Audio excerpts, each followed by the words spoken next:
ही देगा तुम लोग को कि स्टार्टिंग में हम लोग बहुत छोटे छोटे टॉपिक्स कवर करेंगे। अभी 3-4 छोटे छोटे ब्रीफ टॉपिक्स आएंगे जो जिसका डायरेक्ट एप्लीकेशन है, ठीक है। वो सब टॉपिक इंपॉर्टेंट है कि यूज करने में बहुत काम आएंगे। तो वो सब टॉपिक अभी छोटे, एक हेडर फाइल, एक पास इनपुट आउटपुट है, एक सॉर्टिंग फंक्शन है, तो वो सब लेआउट पहले शुरू होगा। उसके बाद हम लोग आएंगे टाइम कॉम्प्लेक्सिटी पे। Time complexity is a elaborate topic. हम लोग प्रॉपर्ली समझाएंगे क्या कॉन्सेप्ट होते हैं, क्या कंस्ट्रेंट्स होते हैं, कैसे कैलकुलेट करते हैं, बेसिक रफ नॉलेज आपको आ जाएगा। और उसके बाद फाइनली प्री कॉम्पिटिशन आएगा जिसमें 2-3 टेक्निक्स इंपॉर्टेंट प्रॉपर्ली एक्सप्लेन की जाएगी and you will know how to implement it. तो फर्स्टली हेडर फाइल। So, तुमने अभी जैसे जो C या C++ में कोड कर रहे हो, तुमने टॉप में को जैसे लिखते होगे ना एंगुलर ब्रैकेट्स के अंदर हैश इंक्लूड stdio.h। हाँ, तो वो बेसिकली क्या होगी, हेडर फाइल्स। हेडर फाइल्स क्या होती है, उनमें तुम्हारे लाइक लाइब्रेरी C++ या तुम्हारे लैंग्वेज के जो भी लाइब्रेरी के फंक्शंस होते हैं उनको यूज करने के लिए तुम्हें लाइब्रेरीज इंक्लूड करनी पड़ती हैं। और कॉम्पिटिटिव प्रोग्रामिंग के लिए एक ऐसी एक हेडर फाइल है, ये हम ऐसे ग्रुप में अलग से भेज देंगे, तो हम पीपीटी से रेफर कर सकते हो bit/stdc++.h। इसमें बहुत सारी हेडर फाइल्स ऑलरेडी इंक्लूडेड हैं जो तुम्हारे कुछ जो तुम्हें यूज आएंगी आगे कॉम्पिटिटिव प्रोग्रामिंग या डीएसए जो भी करोगे। एंड ये वैसे सारे कंपाइलर्स में नहीं होता है। अगर तुम MinJW यूज कर रहे हो तो उसमें अवेलेबल होगा, लेकिन अगर तुम Clang वगैरह यूज कर रहे हो तो उसमें अवेलेबल नहीं होगा। एक हेडर फाइल का अपना अपना यूज होता है। एचटीटीपी आगे तो सब लोग यूज करते हैं, तो अभी हम लोग ने किया ही होगा, सी वाले ने किया होगा। और स्कैनर में मिलते हैं और जैसे इनपुट आउटपुट ऑपरेशंस के लिए होती है। इसका लाइक एक्सपेंशन करोगे like you remember it's like standard input output. This is HTTP standard library. Standard library में कुछ और फंक्शंस है, एक है malloc है, एक calloc है।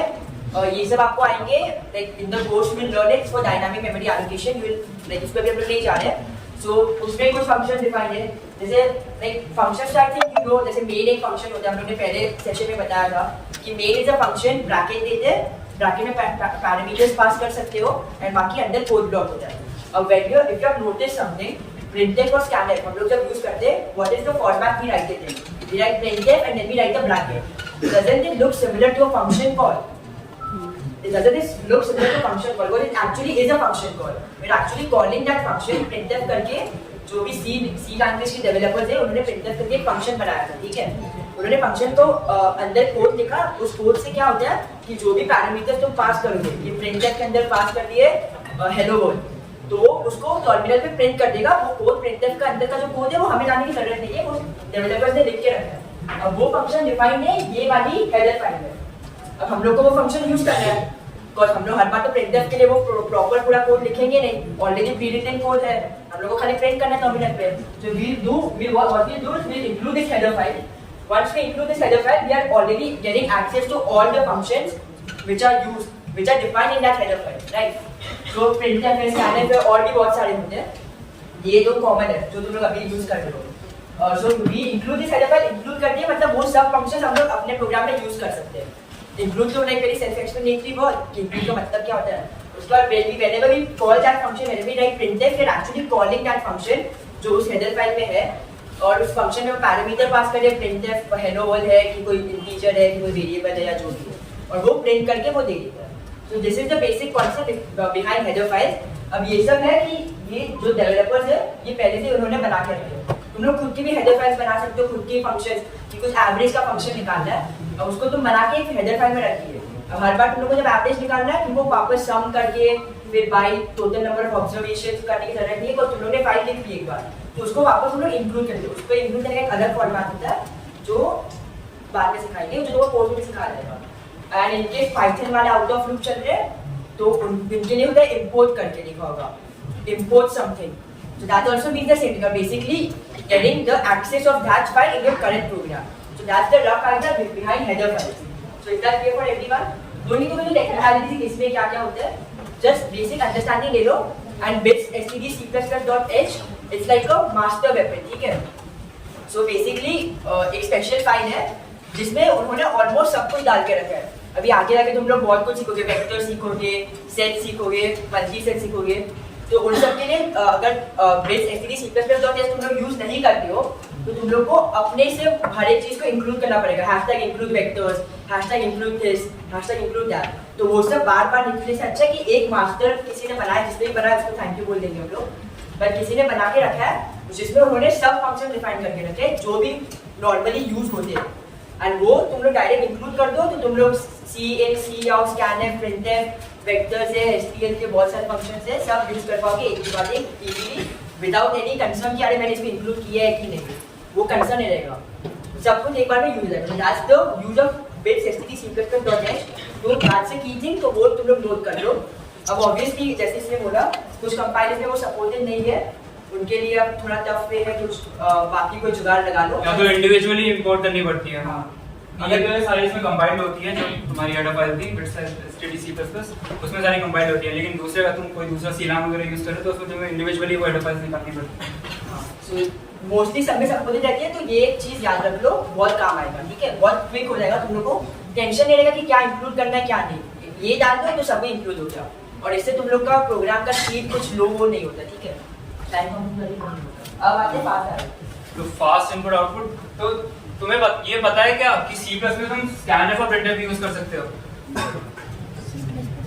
तो देख, हाँ, एक लाइब्रेरी होती है आई गेस stdio जो C++ में भी यूज कर सकते हो, उसके थ्रू तुम स्कैनएफ और प्रिंटएफ फंक्शन यूज कर सकते हो। उसमें जैसा रिकमेंडेड होता है तुम सी और सी आउट के जगह ये यूज करो, क्योंकि ये थोड़ा फास्ट होता है, उसका ज्यादा नीचे नहीं जाऊंगा मैं, बट ये जान लो थोड़ा फास्ट होता है। बट अगर तुम्हें सी इन सी आउट यूज करना है, क्योंकि उसे लिखने में ज्यादा इजी होता है, उसका फॉर्मेट ज्यादा इजी होता है, तो उसके लिए एक तरीका होता है कि तुम जो तुम्हारा बाय डिफॉल्ट तुम्हारे जब तुम सी इन और सी आउट यूज करते हो, तो जो सी के स्टैंडर्ड स्कैनएफ और प्रिंटएफ फंक्शंस होते हैं उनके साथ वो सिंक करके चलता है, तो इसकी वजह से वो थोड़ा सा स्लो होता है।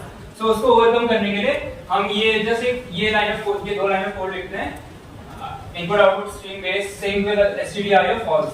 इससे क्या होता है, वो सिंक्रोनाइजेशन हटा देता है, तो तुम्हारा कोड थोड़ा फास्ट चलता है।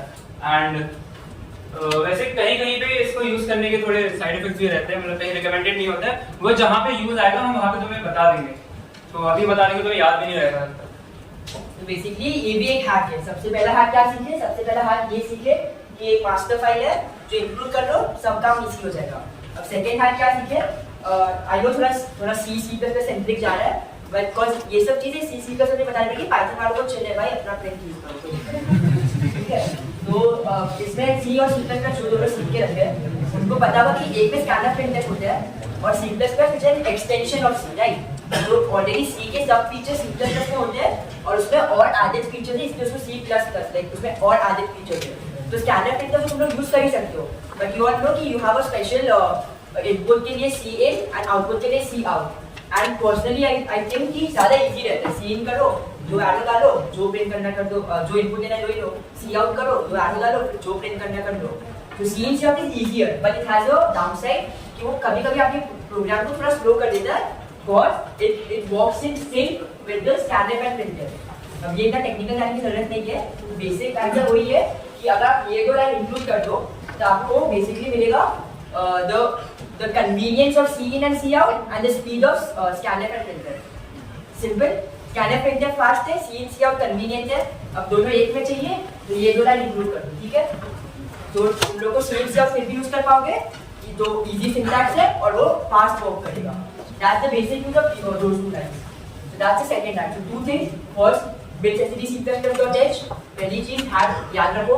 सेकंड चीज वो iOS based bits/stdio for scene.type null, ये दो लाइन लाइक अभी रख लो या जैसे कि अपने कोड में लिख के रख लो, फिर एक बार लिखते जाओगे उसके बाद तुमको नेचुरली याद रह जाएगी, फिर आपके ऑटोमेटिक कॉपी पेस्ट करोगे तुम लोगों को समझ आएगा हाँ ये वाली लाइन तो नेचुरली वो तुम लोग की मसल मेमोरी में बिल्ड हो जाएगी।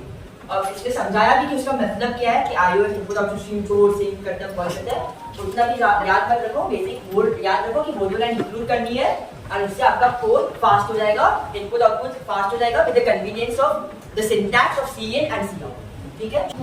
सॉर्टिंग बेसिकली पता है ना क्या होता है, बेसिकली असेंडिंग या डिसेंडिंग को सॉर्ट कर रहे हैं। तो सबसे पहले आपका इंक्लूड bits/std://.h पहली चीज, सेकंड चीज है वो दो खास इनपुट आउटपुट के लिए जो दो लाइन बताई थी सेकंड। थर्ड है देखो सॉर्टिंग एल्गोरिथम, अभी तुम लोग का नेक्स्ट ईयर कोर्स आएगा, तुम लोग बहुत डीपली सीखोगे कि कैसे सॉल्व करते हैं, कौन से वेरियस वेज होते हैं सॉल्व करने के, ये भी एक फंक्शन है, ठीक है। सॉर्ट भी एक फंक्शन है, तो बेसिकली इसका भी ऐसे नहीं कि ये कुछ मैजिकल कुछ है अपने आप सॉर्ट कर दूंगा, इसके लिए भी प्रॉपर एक कोड लिखा होगा जिसमें फॉर लूप वगैरह वेरिएबल्स एंड वो नॉर्मल बेसिक जो बेसिक क्रक्स होता है वही यूज करके ये भी सॉल्व करना है, बट वो हमें लिखने की जरूरत नहीं है, वो किसी ने ऑलरेडी लिख के रखा है, we can just directly use it. So a pointer ऐसे बोलने पर बेस एड्रेस दिया, ए प्लस एन एड्रेस मिला, उन दोनों के बीच में सॉल्व कर दिया एंड एक थर्ड इनपुट भी लेता है, तो basically this is the first input, ये पास ऑन हो रहा है फंक्शन को, सेकंड इनपुट फंक्शन को पास ऑन हो रहा है, एक थर्ड ऑप्शनल इनपुट रहता है, ऊपर हम लोगों ने नहीं किया है, नीचे हम लोग दे सकते हैं, एक ऑप्शनल इनपुट रहता है वो कंपैरिजन फंक्शन, इसमें एक फंक्शन पास करना होता है, वो फंक्शन बेसिकली डिफाइन करता है कि तुमको कौन से बिहेवियर से सॉल्व करना है, तो वो बाद में जाके सीखोगे। अभी खाली ये रखो कि एक इनबिल्ट फंक्शन है ग्रेटर लेस देन और ग्रेटर देन, हां less than a greater than square non bracket, ठीक है, ये इनबिल्ट फंक्शन है जो बेसिकली डिसेंडिंग में सॉल्व करेगा, बाय डिफॉल्ट असेंडिंग में होता है एंड अगर डिसेंडिंग में करना है तो ये बाय डिसेंडिंग में करेगा, अगर तुम लोग को कोई और वे में चाहिए, कोई और बिहेवियर में तुम लोग को सॉल्व करना है तो खुद का फंक्शन बना के लिखना पड़ेगा जो आगे जाके तुम लोग सीखोगे। तो सॉल्व किया है अभी, बेसिकली जब तुम लोग को सॉल्व करना है जस्ट ये फंक्शन कॉल कर लो, अभी कोई एल्गोरिथम नहीं आता कोई दिक्कत नहीं है, बबल सॉर्ट होता है, फिर सिलेक्शन सॉर्ट होता है, क्विक सॉर्ट होता है, इसमें फॉर लूप लगाओ, व्हाइल लूप लगाओ, फिर लॉगिन में चलता है, ये वो होता है, वो सब भूल जाओ, बस एक लाइन से तुम लोग का काम हो जाएगा। So this is clear now. So this is the third small topic, the small hack, which will be very useful for you all as you all practice problems and solve problems. So time complexity को simple terms में बोलूं, तुम्हारा code कितने बार चल रहा है, like कितने number of operations perform कर रहा है, कितने नंबर ऑफ इटरेशंस हो रहा है, वो तुम्हारा टाइम कॉम्प्लेक्सिटी है। टाइम कॉम्प्लेक्सिटी बेसिक होता है, बेसिकली तुम लोग कितना टाइम ले रहे हैं तुम्हारा प्रोग्राम रन करने में, हम लोग कोड लिख दिए, ठीक है, कंपाइल कर दिए, कंपाइल करके वो मशीन अंडरस्टैंडेबल फॉर्म में स्टोर हो गया, ये सब टेक्निकल चीजें छोड़ो, ठीक है, उसके बाद हम लोग जब एग्जीक्यूट करते हैं तब वो जाता है हम लोग की सीपीयू के पास, मेमोरी पहले रैम पे जाता है, रैम से सीपीयू पे जाता है, सीपीयू को एग्जीक्यूट करने में, अब वो कितना टाइम लेता है सीपीयू इस कोड को समझने में, हर एक चीज को करने में, तो उसको हम लोग टाइम कॉम्प्लेक्सिटी बोलते हैं। अगर 2 सेकंड ले रहा है, 3 सेकंड ले रहा है, तुम लोगों को काम दिया गया और तुम लोगों को डेडलाइन है कि तुम लोग 5 दिन में ये काम करो, तुम लोग की टाइम कॉम्प्लेक्सिटी क्या होगी, सॉर्ट ऑफ लेकिन अब ये समझने में तुम लोग 5 दिन लगा रहे हो, that's the time you are taking to do a task, that basically is called time complexity in computing terms. So any program, the rough amount of time which it takes to execute itself in the processor, that's the basic time complexity of a program. अब जितना कम time लेगा उतना अच्छा, obvious सी बात है। हम लोग अभी जो तुम लोग पीसी देखते हो 16 GB RAM, 2 GB RAM, LPDDR5 RAM और क्या गेमिंग पीसी होते हैं बहुत फास्ट, सब बेसिकली क्या है, तुम लोग को टाइम सेव करते हैं ना, और वो लोग बहुत फास्ट होते हैं। So time is a very important factor, very important resource. तुम लोग कंपनीज पे जाके तुम लोग आगे जाके कोड लिखोगे और very important factor है कि तुम लोग उसको efficient बनाओ। कोड तो ठीक है, मैं भी 10 लूप लगा के जो पिछले वाले क्वेश्चन में सॉर्टिंग अगर नहीं आती थी तो तुम लोग क्या करते, हर एक वेरिएबल पे जाके देखते तो उसके पिछले वाले से बड़ा है कि नहीं, उसको मैन्युअली सॉल्व करने का ट्राई करते हैं, फिर बहुत सारे वेरिएबल्स यूज करते हैं, उसमें बहुत सारी मेमोरी जाती है और प्रोग्राम का बहुत लंबा हो जाता है, उसमें और टाइम जाता है। So obviously time is a very important factor. So जितना कम टाइम लगे उतना अच्छा है। So how to measure कि मेरा प्रोग्राम इससे फास्ट है या इसका प्रोग्राम इससे फास्ट है, इसका मतलब क्या होगा, इसका मतलब बेसिकली ये होगा कि इसका प्रोग्राम का टाइम कॉम्प्लेक्सिटी हम लोग कैलकुलेट करेंगे और इसके प्रोग्राम की टाइम कॉम्प्लेक्सिटी कैलकुलेट करेंगे। अगर दोनों टाइम कॉम्प्लेक्सिटी में इसका प्रोग्राम की टाइम कॉम्प्लेक्सिटी कम है मतलब इसका कम टाइम ले रहा है, so it's a faster program and that's always recommended, obviously for obvious reasons। Come time में जब काम हो रहा है तब ज्यादा टाइम क्यों लगाएं। So down the line, you know what to सीखोगे, and it all revolves around how to make the program efficient. And by efficiency, we mean reducing the time complexity. There's another thing, space complexity, but उसको हम लोग अभी जानेंगे नहीं। तो time complexity one of the key है। अब ये वाला प्रोग्राम है, देखो ऊपर की ये जो हैशटैग इंक्लूड वगैरह होती है, they're not actually statements। तुम लोग नोटिस करोगे उसके बाद हम लोग सेमीकोलन नहीं लगाते। So because it's not a semicolon, the CPU does not actually execute that statement. So this is a bit technical, I know, but उतना नहीं कर रहे हैं। तो बेसिकली हम लोग देखिए हम लोग अपना क्लास हम लोग मेन कैरेक्टर से शुरू करें, ऊपर के फंक्शन ऊपर की लाइन हटा दो, तो सबसे पहले देखेंगे कि एंड की है, तो एंड की के बाद सेमीकोलन है, तो सबसे पहले उस स्टेटमेंट का मतलब क्या हुआ कि प्रोसेसर जो स्टेटमेंट को पढ़ा तो प्रोसेसर उसको टाइम लगाएगा कि पहले एक वेरिएबल, पहले एक मेमोरी में स्पेस एलोकेट करेगा और उसको टी का नाम दे देगा, वो स्टेटमेंट करेगा, उसमें कुछ टाइम लगेगा, तो वो स्टेटमेंट में भी कुछ टाइम लगता है। उसके बाद सी इन इनपुट आ रहा है उसका भी कुछ टैग लगेगा कि हम लोग अपने से कुछ टैग दे रहे हैं, हम लोग कितना टाइम देते हैं वो काउंट नहीं करता है, बट वो खुद कितना टाइम दे रहा है टर्मिनल पे दिखाने को कि मेरे को अब इनपुट देना है, और फिर वो इनपुट जाके वो ट्री के अंदर स्टोर करेगा, तो उस सेकंड ट्री का भी कुछ टाइम है। अब ये सब कंप्यूटर में बहुत ही माइन्यूट फ्रैक्शन ऑफ सेकंड होते हैं, नैनो सेकंड होते हैं in fact, so we don't realize it, but ये हर एक स्टेटमेंट अपना टाइम लेता है एग्जीक्यूट होने में।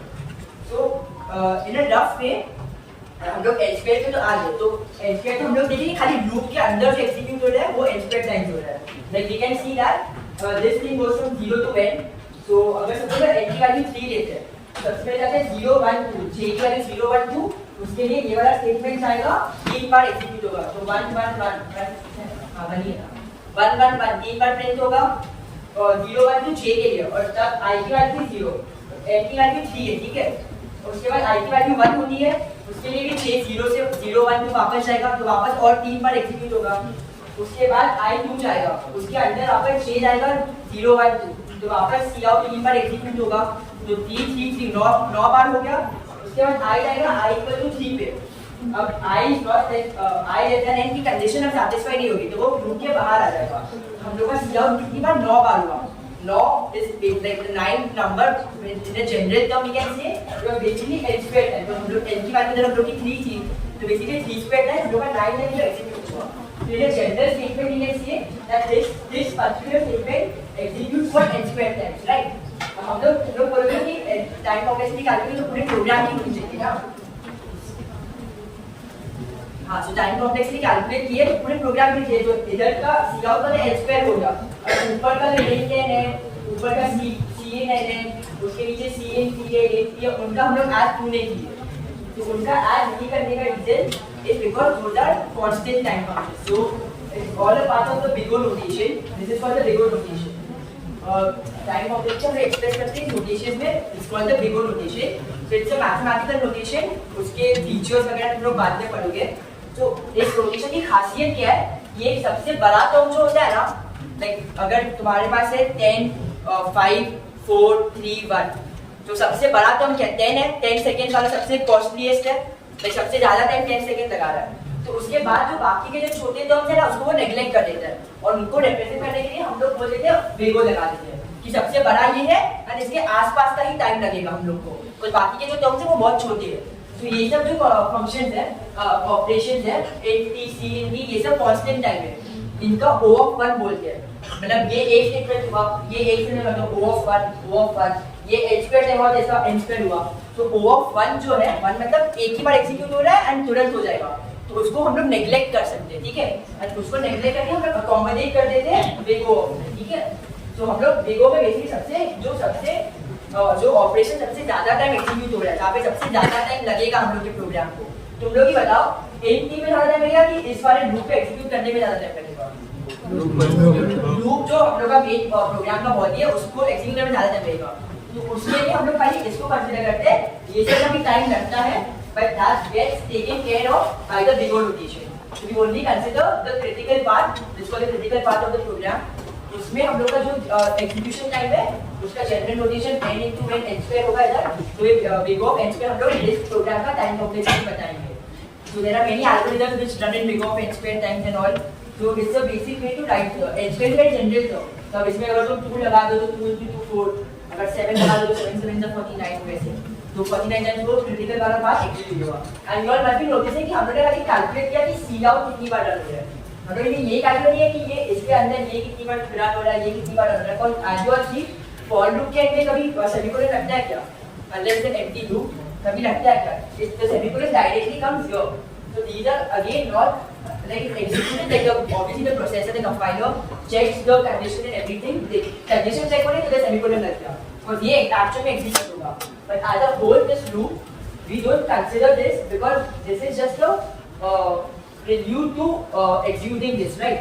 So we don't consider this because this is not actually a proper statement, वो एक बस एक ब्लॉक बना देता है, उसके अंदर है वो एग्जीक्यूट होता है, हम लोग इसको कैलकुलेट करते हैं, तो these things we don't count, while को भी don't count, while के अंदर देखो लाइक 3 तो एक्सपेक्ट होता है क्या, 3 तो एक्सपेक्ट, तो ये एक्सपेक्ट हुआ, ठीक है। अब 3 तुम लोग का था, this is the basic format of a test case, ठीक है। उन्होंने देखा होगा प्रॉब्लम में था कि run for 7 test cases, run for 10 test cases, run for 3 test cases. So this is your test case का input. So basically this program will run for how many times? अगर t का value 5 है तो पहले 5 बार होगी, फिर 4 होगी, फिर 3 होगी, फिर 2 होगी, फिर 1 होगी, तो 5 बार रन कर लिया अपना। उसके बाद जब 0 हो जाएगी तभी एग्जिट करेगा, तभी अंदर रन नहीं करेगा। तो ये पूरा जो चंक है ये 5 बार एग्जीक्यूट हो रहा है, और 5 को हम लोग जनरल टर्म में बोले तो 3 टाइम एग्जीक्यूट हो रहा है, राइट। तो ये पूरा चंक 3 टाइम एग्जीक्यूट हुआ।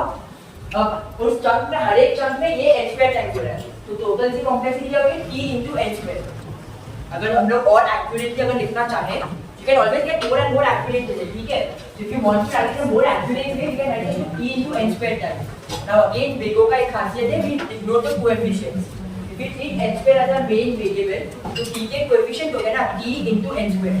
You can again ignore the अरे लाइक तुम्हारे जो ऑनलाइन कोडिंग प्लेटफॉर्म्स होते हैं उनमें ये होता है। फॉर एग्जांपल कोई क्वेश्चन तुम अगर सॉल्व कर रहे हो कोडशेप में, उसमें लिखा है कि टेस्ट केसेस में कंसीडर्ड है 1/5 ना 10 बेस अबव 5 तक के है। तो मान लो 10 बेस अबव 5 टेस्ट केसेस है, उसके अंदर से तुम n स्क्वायर चला रहे हो, n स्क्वायर n की वैल्यू मान लो 10 to 10 to the power 4 तक जा सकती है, तो n स्क्वायर क्या हो जाएगा 10 बेस टू द पावर 8। अब तो टोटल तुम्हारी टाइम कॉम्प्लेक्सिटी क्या हो जाएगी t times n square which is 10 base to the power 5 times 10 base to the power 8। तो इस केस में उसे हमें कंसीडर करना पड़ेगा, लाइक जैसे अगर तुम्हारा कुछ कांस्टेंट वैल्यूज है, जो अगर मान लो तुम्हारे लूप के अंदर इसके अलावा और भी स्टेटमेंट होती, मान लो n x = 0 and y = 0, c out x + y, मान लो ये तीन स्टेटमेंट होती, तो हम ऐसे लिख सकते हैं, हम ऐसे बोल सकते हैं कि 3 times n square statement execute हो रही है, बट वो कांस्टेंट है। अगर n स्क्वायर बहुत बड़ा नंबर है तो उसके सामने हम उसे इग्नोर कर सकते हैं, इसलिए जस्ट हम इसलिए जस्ट o n स्क्वायर लिखते हैं, और इसीलिए हम ऊपर वाले सारे वो एक्सक्लूड कर लेते हैं उसके सामने, क्योंकि नेग्लिजिबल होते हैं। अगर तुम दो ऑपरेशन देख रहे हो उसके सामने n square number of operation हो रहा है तो उससे हमने ऑब्वियसली नेग्लिजिबल है, इससे हम एक्सक्लूड कर लेते हैं। और एक और चीज जो ऑनलाइन जजेस होते हैं उसमें टाइम का कंस्ट्रेंट भी होता है कि जैसे कोड फोर्सेस है तुम्हारा, आई गेस 10 बेस के बाद 7 तक अलाउ करता है इन अ सेकंड। हां, तो लाइक अगर डिपेंड करते प्रॉब्लम है 1 सेकंड है 2 सेकंड है फर्क नहीं पड़ता, 10 बेस के बाद 7 या 2 टाइम्स 10 बेस के बाद 7, तुम्हारा कंस्ट्रेंट है 10 बेस के बाद 7, मतलब तुम्हें उसके ऐसा एल्गोरिथम ऐसा तुम्हें कोड लिखना है, ऐसा सॉल्यूशन लिखना है जो 10 बेस के बाद 7 नंबर ऑपरेशन से पहले चल जाए। अब ठीक है, चलो वो आंसर सबको समझ आ गया? हां ठीक है। तो इस जो दूसरा बोर्ड ब्लॉक है इसमें क्या हो रहा है, एक अलग से फॉर लूप है और एक और फॉर लूप है, तो कोई बता सकता है क्या किसकी टाइम कॉम्प्लेक्सिटी क्या होगी? कोई हाथ खड़ा करो, ऐसे नहीं अच्छे से हां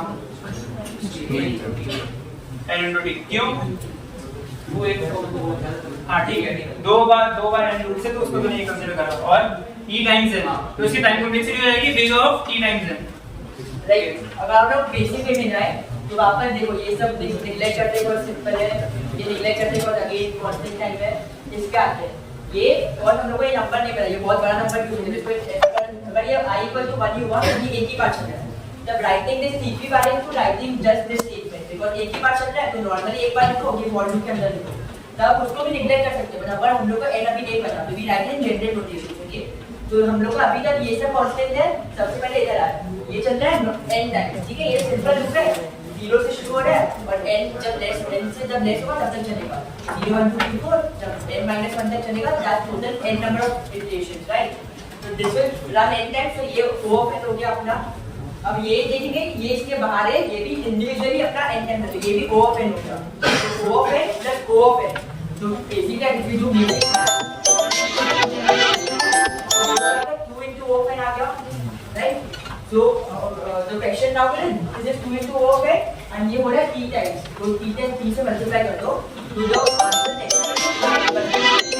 2t into O of n, right? ये समझ में आया, 2t into O of n होगा। yes sir। अब 2t into O of n is a correct way to write it, it's a very like अगर तुम लोग अपने एल्गोरिथम को जज कर रहे हो, तुम लोग ट्राई करो फाइंड आउट करने का, तुम लोग ये मेजरमेंट दे रहे हो, तो 2t of n is actually the right answer। पर अगेन BEGO का नोटेशन का खासियत क्या है कि तुम लोग जो न्यूमेरिक कोएफिशिएंट्स है ना वो इग्नोर कर सकते हो, t into O of n और 2t into O of n में क्या खाली डबल का फर्क है, so it's not a very exponential difference, right? It's not like बहुत बड़ा डिफरेंस नहीं है, basically O of n allows you कि you can neglect the coefficients, O of 2 को नेगलेक्ट कर सकते हैं, 2 को नेगलेक्ट कर सकते हैं, तो बेसिकली न्यूमेरिक कांस्टेंट होती है, अब 2 को नेगलेक्ट करते ये नहीं कि 3 को भी नेगलेक्ट कर दो, और तुम लोगों को पता है कि थ्री कितना बड़ा हो सकता है, थ्री अगर 10 to the power 7 हो गया तो then that's again a problem. So the thing which we don't know we let it be. So इसका टाइम कॉम्प्लेक्सिटी होगा O of E into N. That's fine with everyone. समझ में आ रहा है, थोड़ा सा समझ में आ रहा है. I know it's a very different notation, बहुत सारे अलग notations हैं, but एक rough idea लग रहा है, like accurate नहीं but rough idea कि हाँ कि मेरा अगर मेरे को प्रोग्राम दिया तो मैं इसका rough idea लगा सकता हूँ कि कैसे करना है.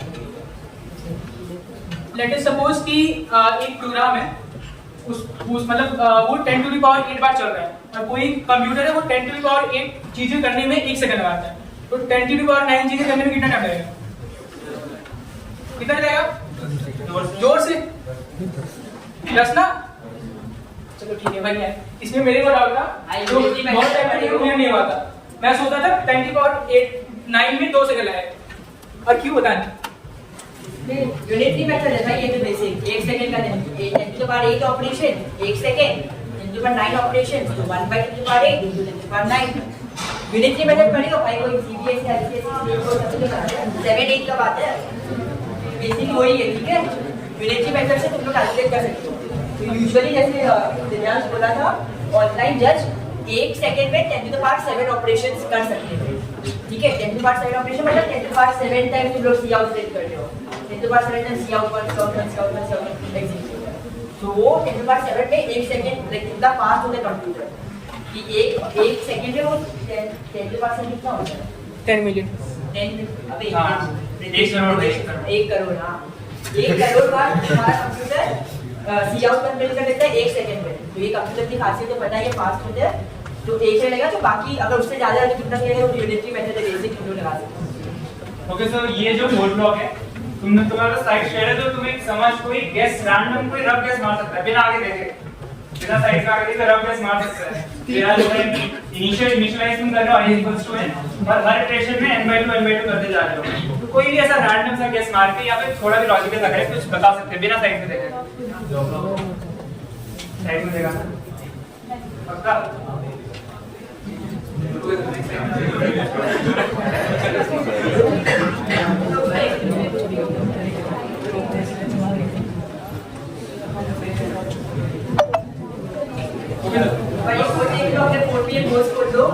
आगे समझा रहे हैं लॉग ऑफ h होगा.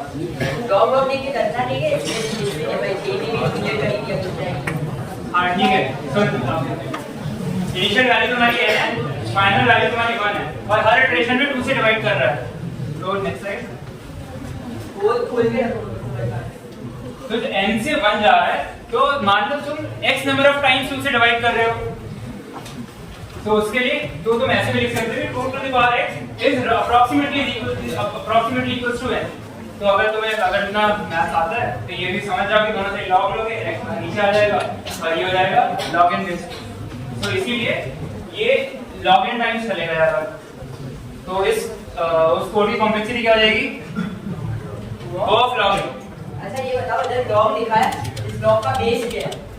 2 है, 10 है, E है, 5 है, 6 है, 79 है, 89 है. बेस मतलब पता है ना log का? 2 है, ठीक है. JE में क्या होता था? JE में log का बेस का मतलब क्या है? और ln का मतलब क्या है? ln का मतलब अभी भी G रहता है, ठीक है. वो तो अभी भी यूनिवर्सल है, तुम लोग को काम आएगा.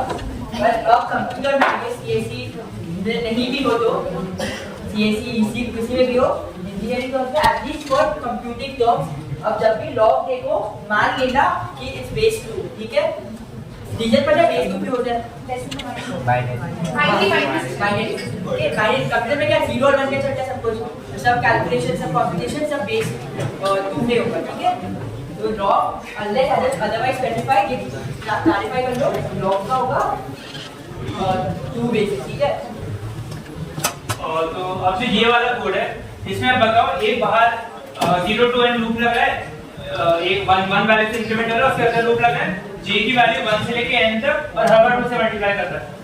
तो इसकी टाइम कॉम्प्लेक्सिटी क्या होगी? आराम से और ट्राई करो. थोड़ा सोच समझ के आंसर है ना, और हैंड रेस कर दो. चलो ये बताना है कि कितनी बार 1 ब्रेक होगा. सिंपल, कितनी बार ये वाला चीज एक्सक्यूट होगा, ये वाला चीज वापस रिफ्लेक्ट कर सकते हैं कांस्टेंट टाइम में. ये है क्रिटिकल, कितनी बार बड़ा इंटरेक्ट करो भाई. ज्यादा मैथ्स हो गया भाई मतलब लॉजिकली अरे वहाँ भाई जब मैंने पहली बार लॉगिन वाला पढ़ा था मेरे को समझ नहीं आया था तो like you know you are going at the right pace and along the right track you are जोर से बोल टूर इससे बाहर है क्या टाइम कॉम्प्लेक्सिटी टूर इससे बाहर है ओके ठीक है one answer any other answer देखो n log n okay n log n any other answer दो आंसर आए टूर इससे बाहर है और n log n कोई और आंसर 3 तो n log n ठीक है 3 तो n log n ठीक है 3 आंसर आए कौन बोल रहा है तुम्हें पर n होगा शो ऑफ हैंड्स कौन बोल रहा है अरे अपने अपने आप को सपोर्ट करने में गलत करने में कुछ सपोर्ट कर अपने आप को देख तूने बोला उसके लिए अप्रिशिएट करता हूं I give you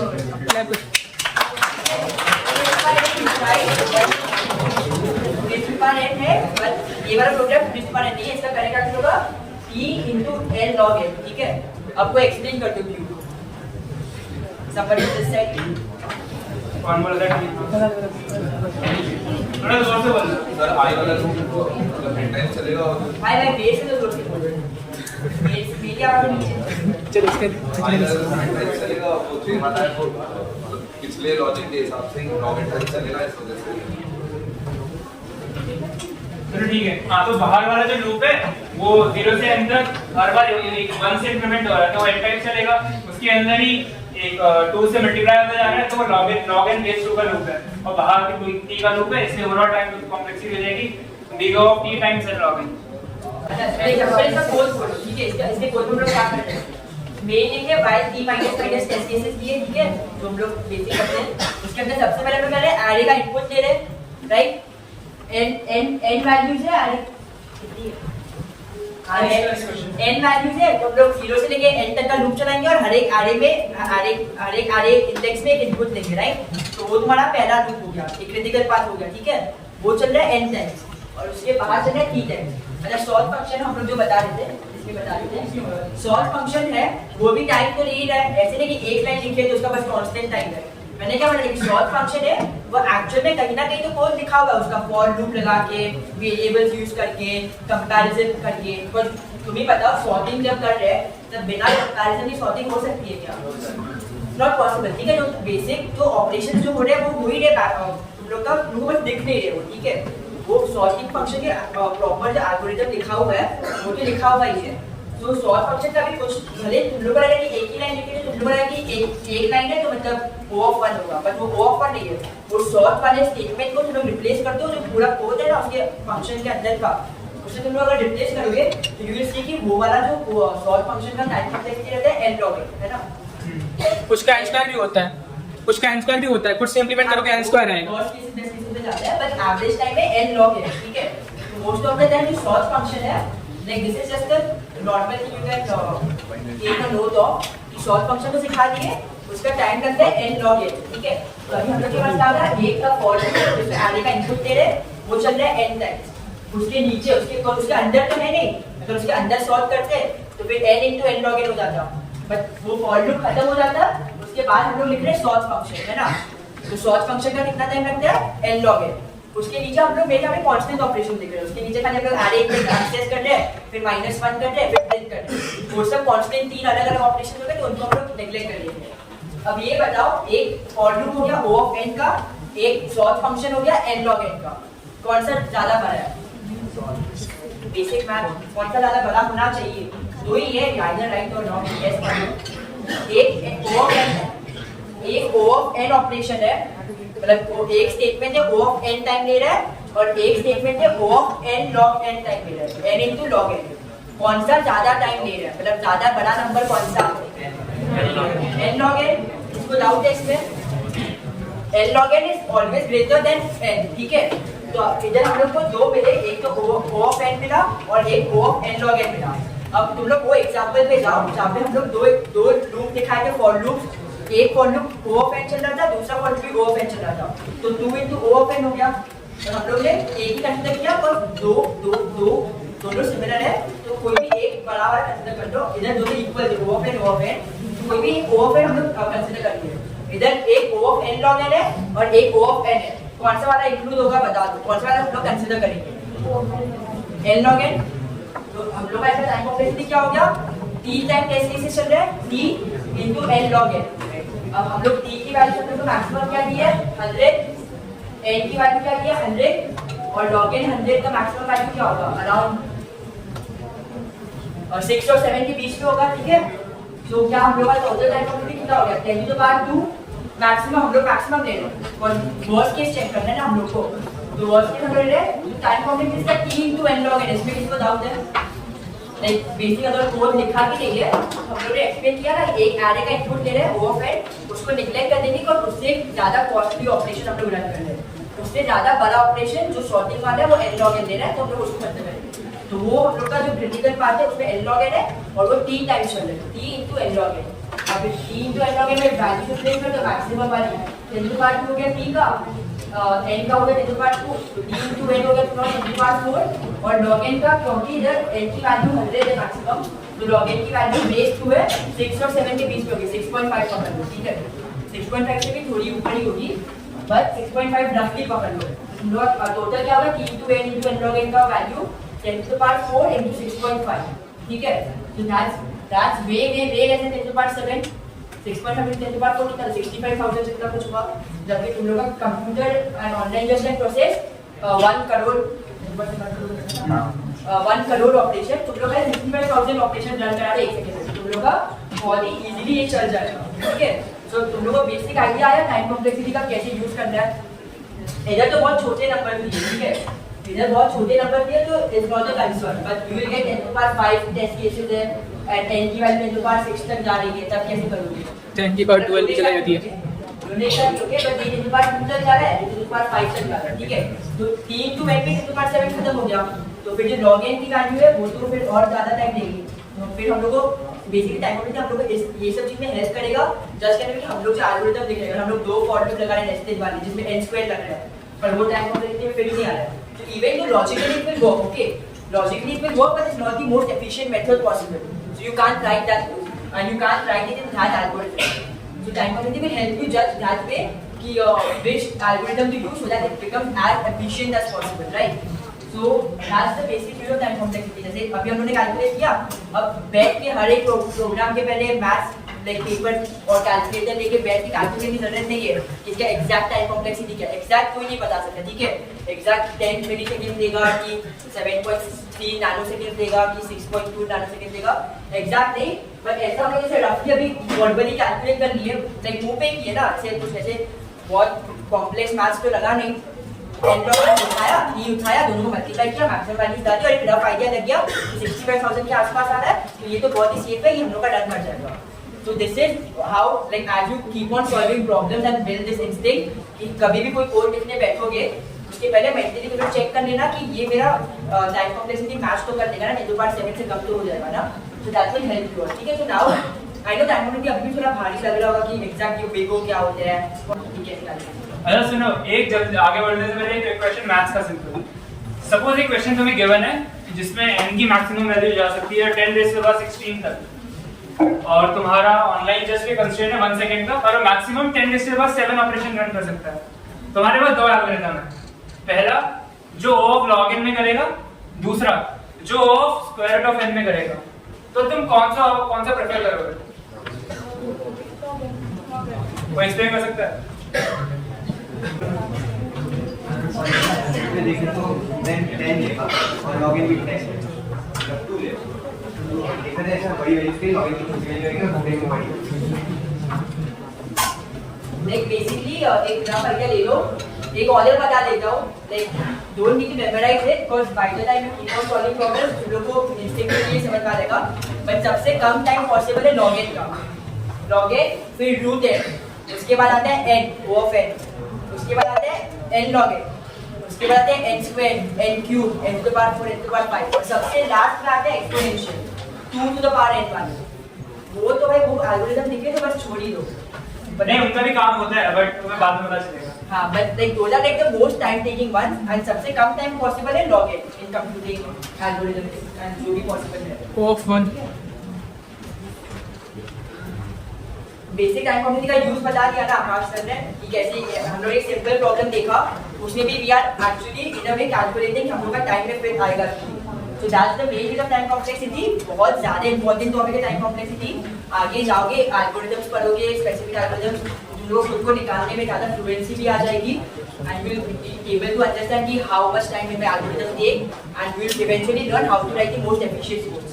So time complexity very vast topic, a bit complex also. Maths है, ये है, वो है, notations and all. Don't get confused.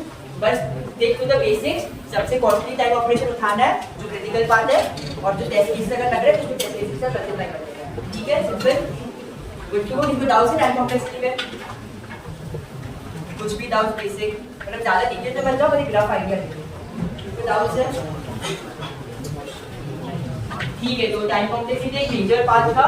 तुम लोगों ने उसमें कोडिंग और लॉजिक कुछ लगा नहीं है, तो बस मैथ घुसा दिए।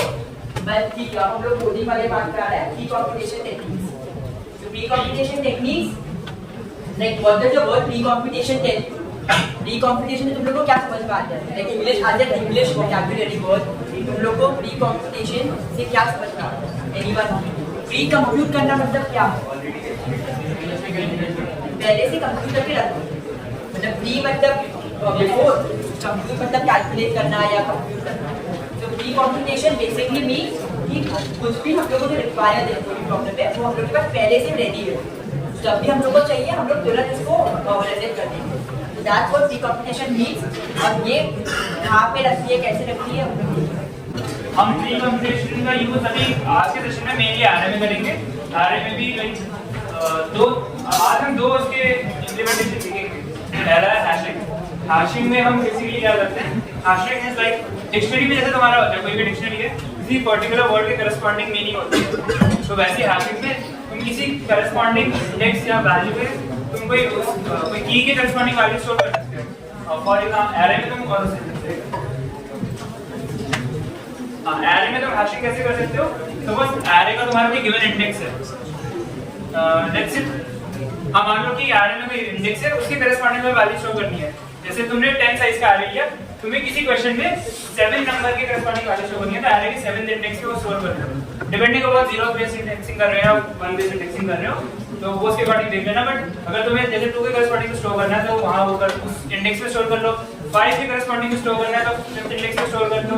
ऐसे करके एरे में स्टोर कर दो, उसे हैशिंग बोलते हैं। और हैशिंग के लिए और भी इंप्लीमेंटेशन होते हैं। जैसे मान लो तुम्हें सपोज तुम्हारे पास बहुत सारे सैक्स हैं एप्पल्स के, और वो नंबर्ड है 1 to 10, और तुम उनपे एप्पल्स डाल रहे हो। लेट्स से तुमने 5th नंबर पे 5th नंबर सैक पे तुमने 5 एप्पल डाले हैं, तो उसमें फ्रीक्वेंसी स्टोर कर सकते हो तुम एरे ऑफ 5 = 5। और अगर तुमने सेकंड सैक में तुम्हारे 2 हैं तो एरे ऑफ 2 = 2, और तुम्हें फ्रीक्वेंसी बढ़ानी है। मान लो तुमने सेकंड सैक में एक बार एप्पल डाला, तो तुम कर सकते हो a of 2 + = 1, तो उसमें आप कितने हो जाएंगे? 4 हो जाएंगे। ठीक है ना? क्वेश्चन बेसिकली था कि तुम्हें चेक, दो एरे के बने A और B, तुम्हें चेक करना है क्या एरे A का एलिमेंट B में एग्जिस्ट करता है कि नहीं। तो सबसे पहली जो अप्रोच तुम्हारे दिमाग में आ सकती है, सबसे बेसिक अप्रोच, वो है ब्रूट फोर्स। उसमें ये करना है, तुम्हें एक A में एंट्री, A के सारे एलिमेंट्स में ट्रेड कर रहे हो और उसे चेक कर रहे हो, हर एक की वैल्यू, हर एक के इंडेक्स पे चेक कर रहे हो कि उसे भी B में ट्रेड करके देख रहे हो क्या वो यूएसटी इक्वल है, नहीं है, नहीं है, नहीं है। अगर मिला तो ठीक है, वाला उसमें एग्जिस्ट करता है। और ऐसे सारे एलिमेंट्स के लिए चेक कर रहे हो, तो उसमें टाइम कॉम्प्लेक्सिटी क्या होगी? पहले तुम बाहर वाले लूप में A में ट्रेड कर रहे हो और हर इटरेशन में तुम अंदर से भी B एरे में पूरा ट्रेड कर रहे हो, तो इसकी टाइम कॉम्प्लेक्सिटी क्या हो जाएगी? टाइम कॉम्प्लेक्सिटी इसकी x² हो जाएगी, क्योंकि बाहर एक बार A में ट्रेड कर रहे हो, उसी के अंदर हर एक एलिमेंट के लिए B पे ट्रेड कर रहे हो चेक करने के। तो ये वो n² का अनऑप्टिमाइज्ड क्लोज है। अगर मान लो तुम्हारा टेस्ट केस के कंस्ट्रेंट ऐसे है कि n की वैल्यू तुम्हारी 10⁵ तक जा सकती है, तो उसके साथ दिक्कत हो जाएगी। तो उसमें तुम्हें दूसरा जो तरीका है उसमें तुम हैशिंग यूज करके कर सकते हो। ये कोड समझ में आया क्या? ये कोड समझ में आया क्या होता है? इधर तो ये इनपुट दे रहे हैं, इधर तो कोई दिक्कत नहीं, इनपुट दे रहे बेसिक। अब इधर पर आ रहे हैं, सबसे पहले आउटपुट दे रहे 0 से, मतलब बेसिकली A के इंडेक्स तक चला रहे हैं। उसके अंदर हर एक बार for every index of A, for every index in A, we are running the loop for the J loop for the entirety of the indexes of B, right? और 0 से लेके M तक जा रहा है। इसलिए क्या अगर A 5 साइज का है, B 5 साइज का है, ठीक है? A का पहला एलिमेंट लिए, उसके बाद B के 5 एलिमेंट से कंपेयर किए, और 0 से लेके M तक जा रहा है, तो B0, B1, B2, B3, B4, ये 0 ही है हमारे पास, और B के 5 एलिमेंट है हम लोग कंपेयर करते जा रहे हैं। जैसे वो कंपेयर करके इक्वालिटी आ रहा है, वो दोनों एलिमेंट में प्रेजेंट है तो वो एक्सेप्ट हो जाएगा और वो प्रिंट नहीं होगा। और अगर वो पांचवें एलिमेंट में किसी तरह इक्वालिटी नहीं हो रहा है तब वो प्रिंट हो जाएगा। पॉजिटिव मतलब ये प्रिंट को स्किप कर देगा, ठीक है। और अगर नहीं, अगर ये इक्वालिटी का होगा नहीं तो पॉजिटिव एंड में नहीं जाएगा, कभी इधर आएगा, इधर आके वो प्रिंट कर देगा। बेसिकली इसको चल कितनी बार रहा है, ये वाला कंपैरिजन कितनी बार हो रहा है, पहले n टाइम्स चल रहा है बाहर, उसके अंदर m टाइम्स, ज्यादा एक्यूरेट है n स्क्वायर की जगह n into m, इसको रखते हुए बोलेंगे n स्क्वायर टाइम्स चल रहा है, ठीक है। तो n और m कंपेयर करोगे तो प्रॉब्लम जैसे बताया 10 to the power 5 टाइम्स अगर सपोज लो array a का value 10 to the power 5, array b का वैल्यू 10 to the power 5, ठीक है। तो ये वाला जो क्रिटिकल बात है कितनी बार चलेगा, 10 to the power 5 में 10 to the power 5 एक्सपोनेंट के पावर आगे हो जाएगी 10 to the power 10 में ऐसे ही हो गया। उसके ऊपर t का टेस्ट केसेस का अलग प्रॉब्लम है, वो जो भी होगा वो भी मल्टीप्लाई होगा 10 to the power 10 में। ऑलरेडी हम लोग 1 सेकंड का है वो एक्सीड हो गया। ये वाला प्रॉब्लम, ये वाले अप्रोच से हम लोग नहीं करते, बट ऑनलाइन कोई जज में जाओगे और सबमिट करोगे ये बोल वो टाइप पे एक्सीड दिखाएगा। तब इसको पहले नहीं क्या करना, लॉजिकली ये राइट है, करेक्ट आंसर ही देगा, मुझे बहुत ज्यादा टाइम लगाएगा। तो हर एक इंडेक्स के लिए बी को बार बार चेक करते हैं, फिर वापस दूसरे इंडेक्स पे जा रहे हैं ए का, फिर वापस बी को पूरा चेक करते हैं, वापस ए के तीसरे इंडेक्स पे वापस पूरा चेक करते हैं। बेसिकली जब ऑप्टिमल अप्रोच जो है इसको हम लोग कैसे यूज कर सकते हैं वो हैशिंग के। अच्छा, अगर किसी को आसानी से हैशिंग समझना है ना तो हैशिंग समझ लो कि मतलब बेसिकली हैशिंग हो गया कि हम किसी चीज को याद कर रहे हैं। मान लो कि किसी बुक में क्या होता है, मेरे पास कुछ चीज लिखा हुआ है, अभी उसको देखने के लिए मेरे पास दो तरीके हो सकते हैं, या तो बुक के पहला पन्ना पलटा है, दूसरा पन्ना पलटा, तीसरा पन्ना पलटा, चौथे पन्ने में लिखा है, या तो बार बार जाओ चौथा पन्ना या पांचवा पन्ना जो भी पन्ना है उस पन्ने में जाओ और चेक करो, या तो फिर क्या कर लो जो चौथा पन्ना में लिखा है उसको तुम याद करो, ठीक है। अभी बाद में तुमको ढूंढना होगा उस इंफॉर्मेशन की तुम्हें जरूरत है, तो क्या जल्दी फास्टर में क्या होगा, याद करना, राइट। तो यहाँ पे भी बेसिकली हम लोग वही कर रहे हैं, यहाँ पे हम लोग याद कर रहे हैं, ए बी दो अरे हैं, ठीक है, ए में कुछ एलिमेंट है, बी में कुछ एलिमेंट है। अभी हमको क्या करना है कि ऐसे एलिमेंट जो ए में है लेकिन बी में नहीं है उनको प्रिंट करना है। तो हम क्या करेंगे कि बी वाले एलिमेंट को याद कर लेते हैं, कर सकते हैं ना। तो क्या किया हमने, एक सी अरे बनाया, उसमें बी वाले एलिमेंट को याद करने में क्या किया, सी वाले एलिमेंट में सारे एलिमेंट को 0 मार्क कर दिया। अब कोई बी वाला एलिमेंट मेरे को मिला, जैसे बी में 3 है तो थर्ड इंडेक्स पे गए उसको याद कर लिया, 1 से मार्क कर दिया, बेसिकली मार्क कर दिया। अब हमको चेक करना है तो ए में इटरेट किया, चेक किया कि वो बी में था कि नहीं, यानी बेसिकली याद किया था हमने पहले तो वो बी में था कि नहीं, बस वो प्रिंट कर दिया उस हिसाब से, ठीक है। तो बस ऐसे ही मतलब याद करना है, याद करना मतलब कंप्यूटर में किसी मेमोरी में स्टोर कर दिया उसको। अगर इसको ये थोड़ा ऊपर चला जाएगा तो इसको एक और चीज बोलते हैं लाइक स्पेस और टाइम का बैलेंस। लाइक ये क्या होता है कि एक कंप्यूटर में एक चीज होती है कि अगर तुम टाइम कॉम्प्लेक्सिटी को रिड्यूस करना चाहते हो तो तुमको स्पेस बनाना होगा, यानी अगर तुमको पहले n स्क्वायर टाइम लगा था वहां पे हम लोग 2 अरे यूज कर रहे थे, अभी देखोगे 3 अरे यूज कर रहे हैं, टाइम कॉम्प्लेक्सिटी कम हो गया। तो वही अगर स्पेस टाइम को कम करना होता है स्पेस बढ़ाते हैं, ऐसी चीजें होती है। हैशिंग एक प्री कॉम्बिनेशन टेक्निक होगा, तो हम लोग पहले से ये वाला इनपुट स्टोर करके रख दे रहे हैं कि कोई एलिमेंट प्रेजेंट है या नहीं। अभी हम लोग जो एग्जांपल देखो तो हम लोग क्या देखें कि उस एलिमेंट की प्रेजेंस डिटेक्ट की है कि अगर एलिमेंट प्रेजेंट है तो 1 है वरना 0 है। तो हम लोग को हो सकता है कि हम लोग को बहुत एलिमेंट की प्रेजेंस चेक करनी ना पड़े, बी में ऐसे एलिमेंट्स हो कि जिसकी प्रेजेंस हम लोग चेक करनी ना पड़े, फिर भी हम लोग ए में पहले से सब एलिमेंट्स की प्रेजेंस स्टोर कर लिए हैशिंग आरे में, तो वो प्री कंप्यूट करके रखते हैं, फिर जो यूज होता है वो ऑन द स्पॉट हम लोग यूज कर सकते हैं। तो वो एक प्री कंप्यूटेशन टेक्निक हो गई। Like you get the idea how it falls under the pre computation technique का manner. We are already computing it beforehand so that when we actually require it, we just need to access it by one array index. That makes it quick.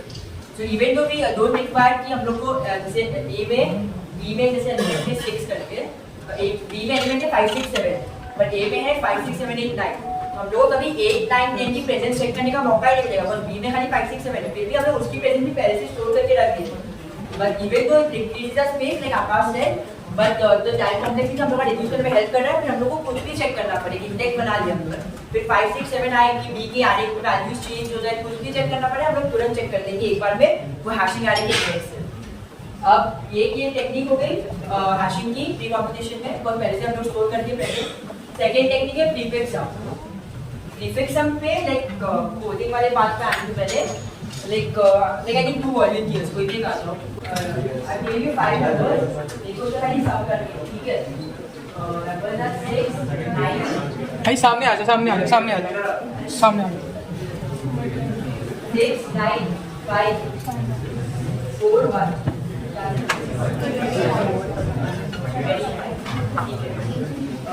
सुना उसको मैंने क्या पूछा था? तेरे को भी तेरे को 7 नंबर दिए, बाकी में था तेरे को 4 नंबर।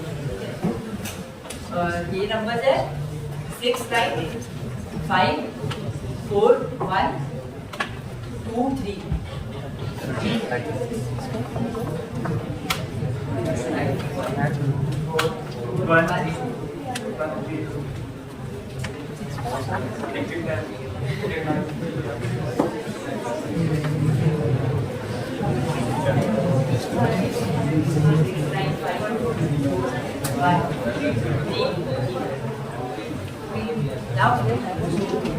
सब क्या होगा?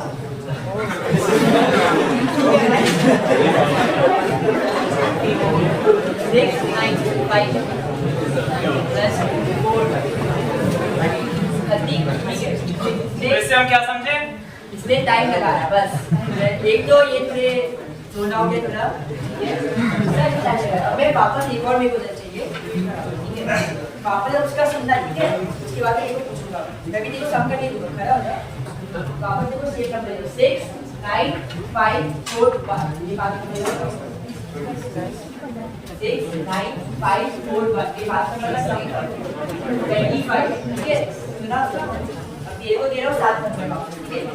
6, 9, 5, 4, 1, 4, 2. 31. तूने इतना जल्दी किया, तुझे इतना टाइम लगा।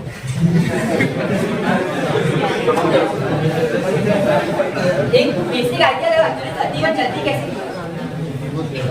इसका 25 यूज किया नहीं? इसका 25 यूज किया, फिर लास्ट में 2 नंबर और आते हैं। इसने जल्दी, इसने कम टाइम लिया, इसने कम टाइम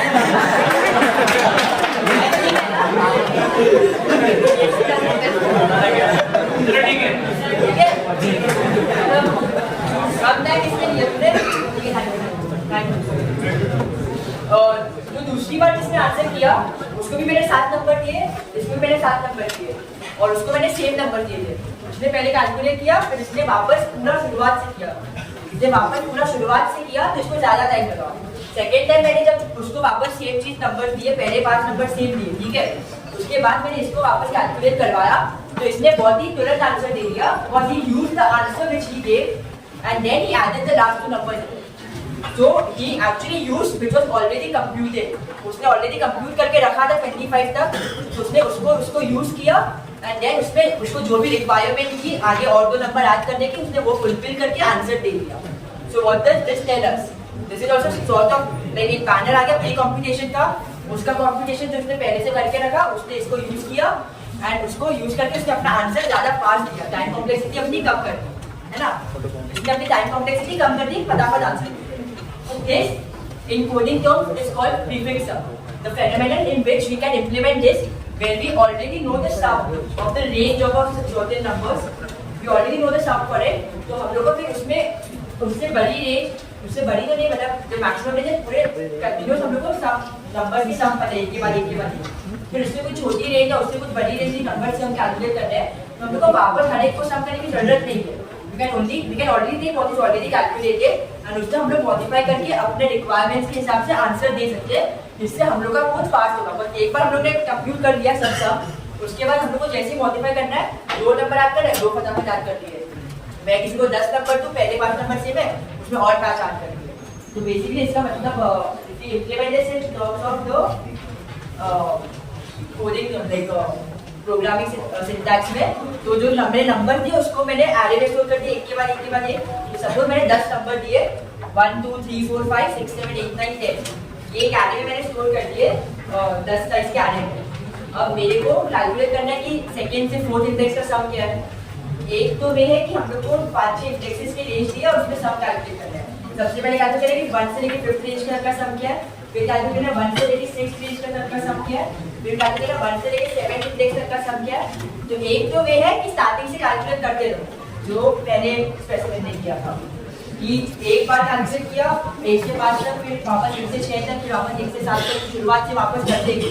और दूसरा वे है कि एक बार पूरा कैलकुलेट करके रख दो, अब इसका एग्जैक्ट वे कैसे इम्प्लीमेंट होगा वो हम लोग बताएंगे अभी। तो एक इसका दूसरा वे एक बार में पूरा कैलकुलेट करके रख लो एंड देन जो भी रेंज तुम लोग को चाहिए उसके हिसाब से डायरेक्ट एक्सेस करके तुम लोग आंसर करो। तो एक बार क्वेश्चन में बता देते हैं क्वेश्चन एग्जैक्टली है क्या। क्वेश्चन में ये करना है, तुम्हें दो इंटीजर दे रखे हैं n और q। q है तुम्हारा नंबर ऑफ क्वेरी और n है हमारा एरे का साइज जो इनिशियली तुमसे इनपुट ले लिया। तुमने एरे n साइज के एरे का इनपुट ले लिया, उसके बाद तुम्हें क्या करना है कि q नंबर ऑफ टाइम्स तुम्हें किसी स्पेसिफिक रेंज के बीच का सम निकालना है एरे का। सपोज q की वैल्यू 5 है और फर्स्ट इटरेशन में वो बोल रहे हैं कि फर्स्ट और थर्ड इंडेक्स के बीच का निकालो, सेकंड इटरेशन में बोल रहे हैं सेकंड और थर्ड का बीच का निकालो, थर्ड में बोल रहा है कि फर्स्ट से फोर्थ का निकालो एंड सो ऑन। अगर तुम ब्रूट फोर्स अप्रोच से करोगे तो क्या करोगे, पहले में ट्रेड करोगे एरे का 1 से लेके 3 तक ऐड किया, फिर उसके बाद 1 से लेके 5 तक ऐड किया, फिर अलग से 1 से लेके 6 तक ऐड किया, व्हाटएवर जो भी तुम्हारे गिवन क्वेरी है उसके अकॉर्डिंग। ये चल रहा है 1 से लेके n तक, n है बट r है n मतलब पूरा एरे का सब कैलकुलेट करना है। और ये इतना गन्ना प्रोग्रामर या कोई गन्ना टेस्ट केस है, इसमें वो हर बार सेम ही चीज कैलकुलेट करने को बोलता है। पर हम लोग का कंप्यूटर तो ऐसे स्मार्ट नहीं करेंगे, लास्ट में मैंने ये कैलकुलेट किया तो वापस क्यों करूं, वो तो कोड देखा वो उसी हिसाब से अपने आप को एग्जीक्यूट कर रहा है।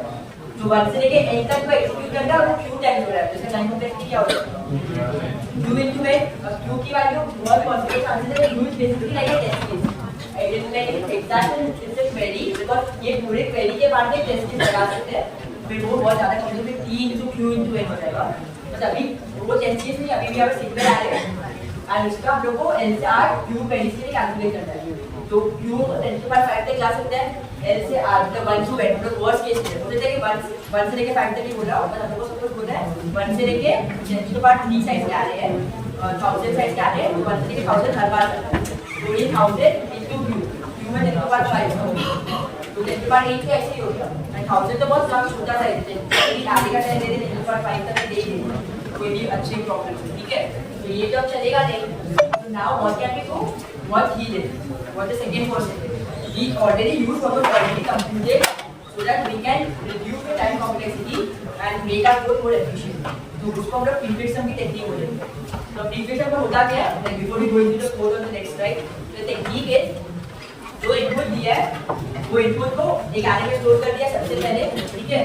इधर n+1 हम लोग ने array बनाया just to make it index from 1 to n to make our job simpler. हम लोग array स्टोर कर रहे हैं, एलिमेंट स्टोर कर रहे हैं, n एलिमेंट्स स्टोर कर रहे हैं, ठीक है।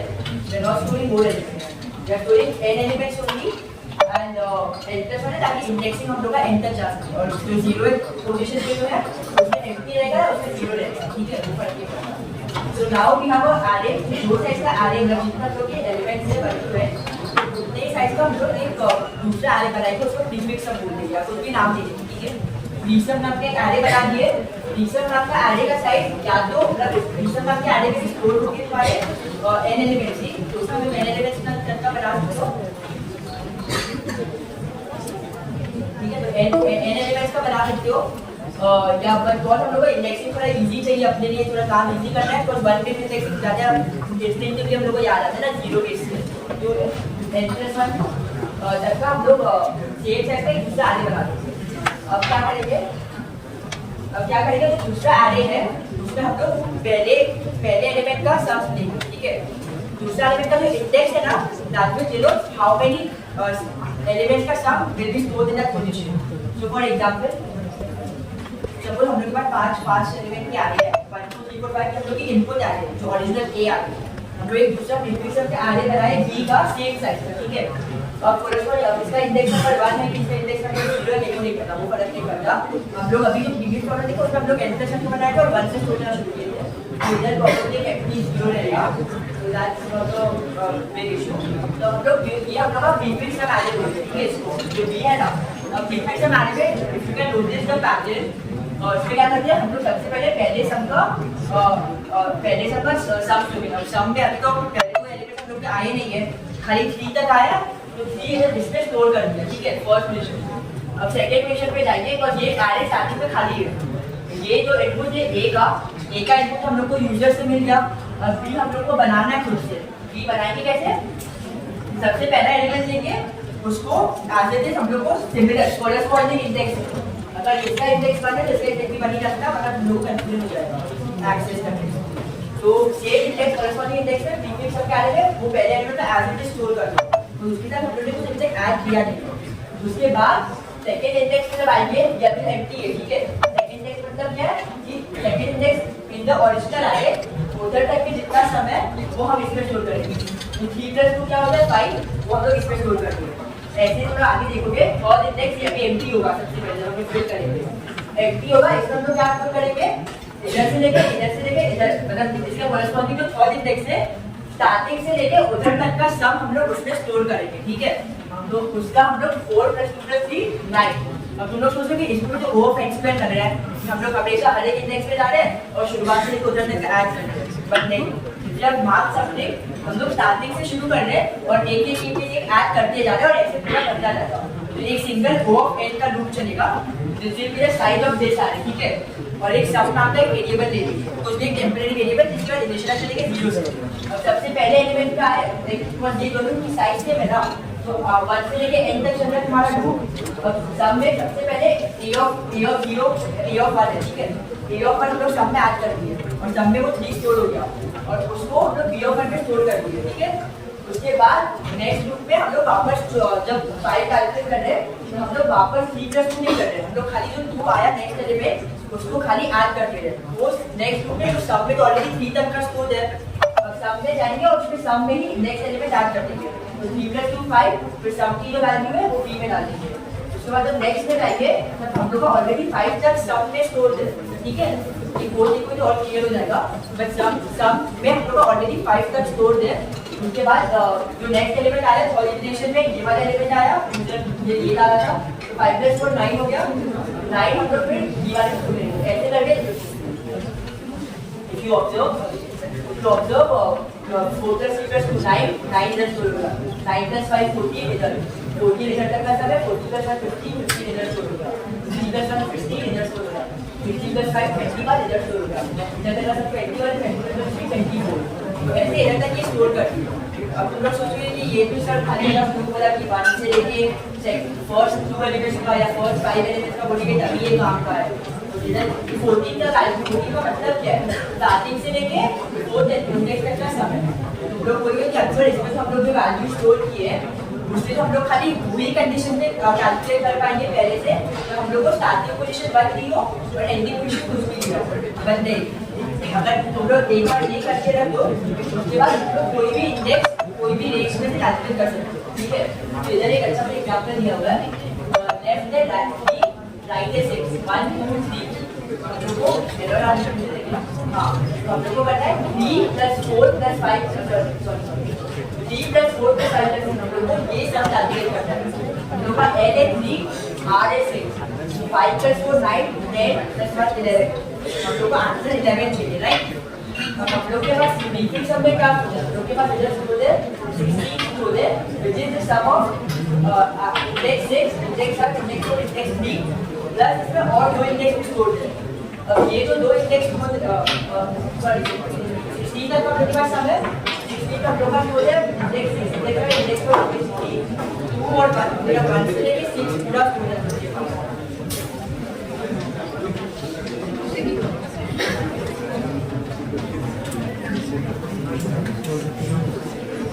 हम लोग के पास बेसिकली 16 है, पहले से लेके 6 इंडेक्स तक का है, हम लोग को बेसिकली फर्स्ट इंडेक्स। अब इसका हम लोग क्या करेंगे, इधर भी ऑलरेडी आंसर देख जो right from the beginning to the 6th position, और इसमें सब लोग पहले दो एलिमेंट का सम हटा रहा है, सब लोग फर्स्ट और फिफ्थ और सिक्स्थ चाहिए, right.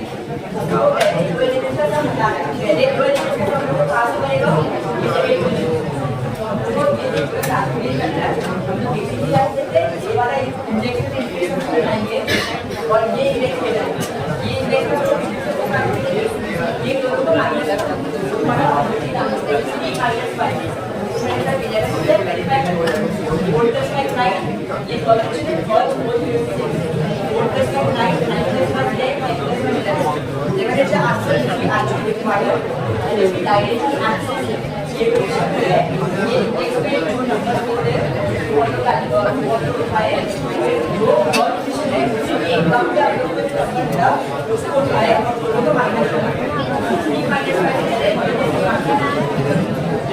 Guys, let's do this।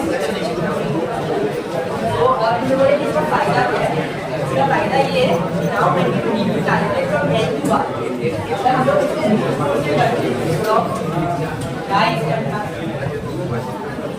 जब हम लोग इसको कैलकुलेट करके यूज मोड मेथड से हम लोग को एक चार इक्वेशन करके सबसे पहले हम लोग a के 3 के पे जाते, फिर a के 4 पे जाते, a के 5 पे जाते, a के 6 पे जाते और 4 को ऐड करते।